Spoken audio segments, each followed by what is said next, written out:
meu nome é Sara. Olá, meu nome é Sofia. Hoje nós vamos falar um pouco mais sobre regeneração de células, bioimpressão 3D de células beta para implante subcutâneo no tratamento de diabetes tipo 1. E com esse projeto, nós temos os objetivos de desenvolver um construto 3D bioprintado contendo células betas encapsuladas para a secreção de insulina, avaliar a viabilidade e funcionalidade das células beta dentro do construto em testes in vitro, testar a eficácia dos implantes subcutâneos em camundongos com diabetes tipo 1, assim analisando a secreção de insulina e o controle glicêmico, além de comparar os resultados do implante com métodos convencionais, verificando a melhoria na sobrevivência celular e na resposta metabólica. Na parte de materiais e métodos, nós temos a cultura de células MIN6 cultivadas em meio DMEM com 10% FBS e antibióticos, mantidas a 37 graus e 5% de CO2. Na parte de encapsulamento em alginato, são misturadas as células com alginato de 1 a 4% e reticulado com cloreto de cálcio. Depois desse processo, vem a parte de bioimpressão 3D, que é a impressão de células encapsuladas em alginato, combinadas com estrutura de PCL. Para verificar a viabilidade e a proliferação celular, são feitos testes em vivo e CCK8 para avaliar a sobrevivência e o crescimento celular.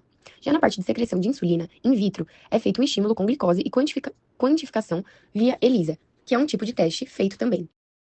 O modelo animal utilizado e a parte do transplante são feitas em camundongos diabéticos induzidos por STZ, que receberam os implantes subcutâneos. Após isso, é feito o monitoramento em vivo, a medição semanal de glicose, insulina e análise histológica da vascularização.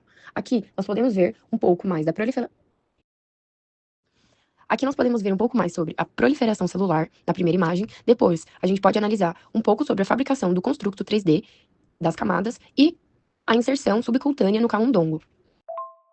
O modelo animal. Agora, vamos apresentar os resultados da fabricação da construção bioimpressa em 3D, utilizando uma tecnologia de impressão bastante específica e parâmetros bem controlados.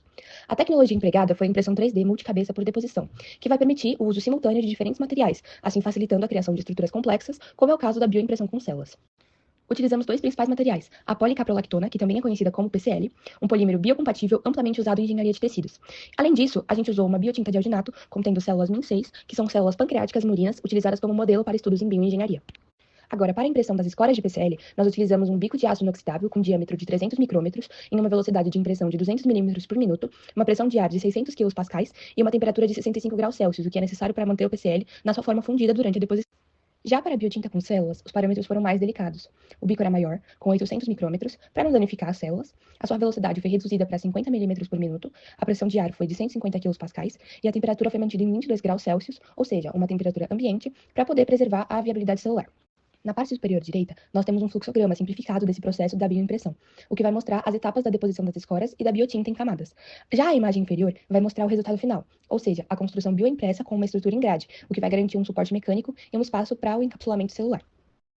Agora, a gente vai observar o controle com e sem células beta do PCL. A primeira imagem mostra o controle sem as células. A segunda mostra a mesma estrutura, mas com as células.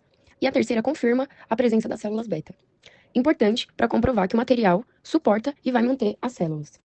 Agora é apresentado a etapa de otimização da concentração do hidrogel, o que vai ter como objetivo favorecer a proliferação das células beta, especificamente essas células MIN6, que vão ser encapsuladas no alginato. 4 concentrações de alginato foram testadas: 1%, 2%, 3% e 4%.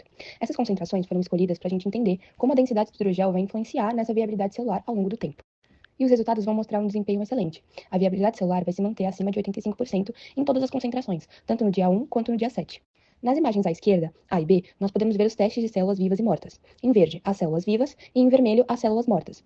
No painel A, nós temos os resultados do dia 1 e no painel B, os do dia 7. Mesmo após 7 dias, nós observamos uma predominância de células vivas, indicando que o ambiente do hidrogel não comprometeu a viabilidade celular em nenhuma das concentrações. No gráfico C, à direita, vemos a quantificação da viabilidade celular. A linha pontilhada ela vai marcar a referência de 85% e todos os grupos, tanto no dia 1 quanto no dia 7, ultrapassam essa marca. E esses dados eles indicam que todas as concentrações testadas elas são viáveis para o encapsulamento de células MIN6, o que nos dá a flexibilidade para escolher a formulação ideal com base em outras propriedades desejadas, como rigidez e difusão de nutrientes. Bom, agora nós vamos fazer a avaliação da decomposição e estabilidade de esferas de hidrogel, ou alginato, ao longo do tempo. Da concentração de 1%, a maioria das esferas decompostas no dia 7 fluíram para fora. Na concentração de 2%, esferas rachadas no dia 7, aumento de células mortas sem crescimento celular. Na concentração de 3%, as esferas perderam a forma devido ao inchaço, tornaram-se transparentes com o tempo. Na concentração de 4%, as esferas mantiveram a forma esférica por 10 dias. Ou seja, a concentração de 4% seria a concentração adequada. Bom, aqui na primeira imagem, na imagem A, nós podemos observar o alginato com diferentes concentrações durante 30 dias. Já na imagem B, nós temos um gráfico que faz a comparação do diâmetro da esfera de alginato. E é possível observar que do dia 1 até o dia 30, a esfera com 1%, ela decaiu o seu diâmetro. Ou seja, ela não ia suportar ter as células beta dentro. Já na concentração de 4%, nós podemos observar uma certa estabilidade e até um crescimento no diâmetro da esfera de alginato. Ou seja, tudo isso me diz que 4% é a porcentagem adequada, porque manteve sua forma por mais de 30 dias. Seria o implante mais estável para ser utilizado no corpo. Agora, a gente vai mostrar os resultados do cultivo in vitro das construções bioimpressa utilizando o 4% de alginato, que vão ser acompanhadas por um período de 4 semanas. A primeira observação foi o crescimento contínuo das células beta durante todo um período de cultivo. Como mostrado nas imagens do painel A, desde o dia 1 até o dia 28, houve um aumento gradual no número de células. A viabilidade celular mostrada no gráfico B foi mantida acima de 85% durante todo o cultivo. Isso confirma que o ambiente do hidrogel foi adequado para manter as células vivas por longos períodos. Um ponto interessante é que a partir do dia 21, observamos a formação de grandes agregados celulares, entre 100 e 200 micrômetros, como mostrado nas imagens. E esses agregados são morfologicamente semelhantes a pseudoilhotas pancreáticas, o que vai ser um comportamento desejável para as aplicações na engenharia tecidual do pâncreas. O painel C vai mostrar os resultados do ensaio CCK8, utilizado para avaliar a proliferação celular, o que vai se observar um aumento significativo na densidade celular com o passar do tempo, principalmente entre os dias 14, 21 e 28, indicados pelas duplas estrelinhas que vão representar uma significância estatística. Ou seja, os dados vão nos mostrar que o ambiente com 4% de alginato foi capaz de suportar o crescimento, manter a viabilidade celular e promover a proliferação das células beta, além de induzir a formação de estruturas semelhantes a ilhotas, o que é um indicativo positivo para as aplicações de terapias de reposição celular. Mais sobre a secreção de insulina da construção bioimpressa em 3D. O método foi a medição da secreção de insulina nas células MIN6 encapsuladas no alginato.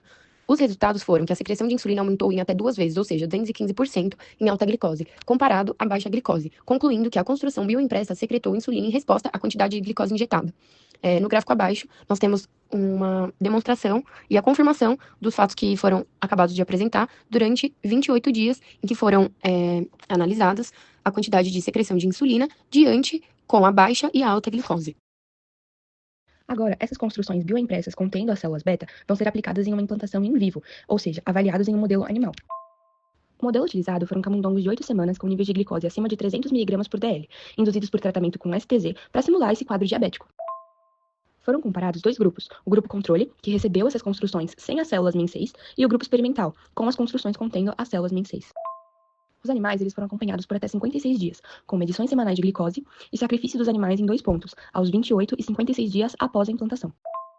O gráfico C ele vai mostrar a evolução dos níveis de glicose, ou seja, no grupo controle, que é a linha preta, os níveis permanecem elevados. Já no grupo experimental, que é a linha vermelha, nós vamos observar uma redução significativa após a implantação, indicando um efeito funcional das células MIN6 na regulação glicêmica. O gráfico B vai mostrar a produção de insulina medida em ambos os grupos. O grupo experimental ele apresentou níveis significativamente maiores nas semanas 4 e 8, confirmando a atividade funcional das células beta implantadas. Por fim, o gráfico D mostra a taxa de sobrevivência, que é o grupo experimental que teve maior sobrevivência ao longo dos 56 dias, o que vai indicar um efeito protetor das construções bioativas implantadas. Bom, agora nós vamos ver os resultados da implantação em vivo, os níveis de glicemia, vascularização e secreção de insulina em modelos diabéticos tratados com células MIN6. Bom, na primeira imagem nós temos um camundongo com diabetes tipo 1, já com um transplante subcutâneo. A imagem do lado, ela já apresenta resultados que foram apresentados anteriormente, no slide anterior. Agora, na imagem de baixo, nós já temos os resultados durante 8 semanas. Até o dia 21, não houve diferença significativa nos níveis de glicemia entre os grupos experimentais e de controle. Durante os dias 42 e 56, no grupo de controle, os níveis de glicemia foram maior do que 600 mg. No grupo experimental de células MIN6, houve uma redução de 11,2% e 7,2% nos níveis de glicemia, respectivamente. Já na parte de vascularização, não houve nenhuma vascularização observada em 4 semanas em ambos os grupos. Bom, agora observando as imagens, na imagem 8, na letra G e na 8H, não há nenhuma vascularização visível. Na 8F e na 8I, a insulina corada na estrutura do hidrogel impresso com células beta após 4 e 8 semanas. Já na 8J e na 8K, são vários vasos sanguíneos observados dentro e fora da área impressa do hidrogel, o que é possível observar que o construto está funcionando. Para finalizar, a bioimpressão 3D das células beta encapsuladas em alginato se mostrou uma abordagem promissora para o tratamento da diabetes tipo 1, o que vai oferecer uma alternativa biotecnológica bem inovadora. Nos experimentos in vitro, nós observamos uma alta viabilidade celular ao longo dos dias e uma secreção eficiente de insulina em resposta à glicose, o que vai demonstrar que as células permaneceram funcionais após o processo da bioimpressão. Já nos testes in vivo com os camundongos diabéticos, houve uma redução nos níveis de glicemia, o que vai reforçar o potencial do implante bioimpresso na regulação metabólica. No entanto, apesar dos resultados positivos, ainda existem desafios importantes, como a vascularização do implante e a sua manutenção da funcionalidade celular a longo prazo. Esses pontos ainda precisam ser superados para que essa abordagem possa, de fato, avançar rumo à aplicação clínica em humanos, mas os dados obtidos até aqui já são muito encorajadores. Os resultados demonstram que a bioimpressão 3D com as células beta são viáveis e é uma estratégia realista e funcional para modular a glicemia em modelos diabéticos. Apesar de seus desafios técnicos, os dados fornecem uma base sólida para as futuras otimizações e possíveis aplicações clínicas.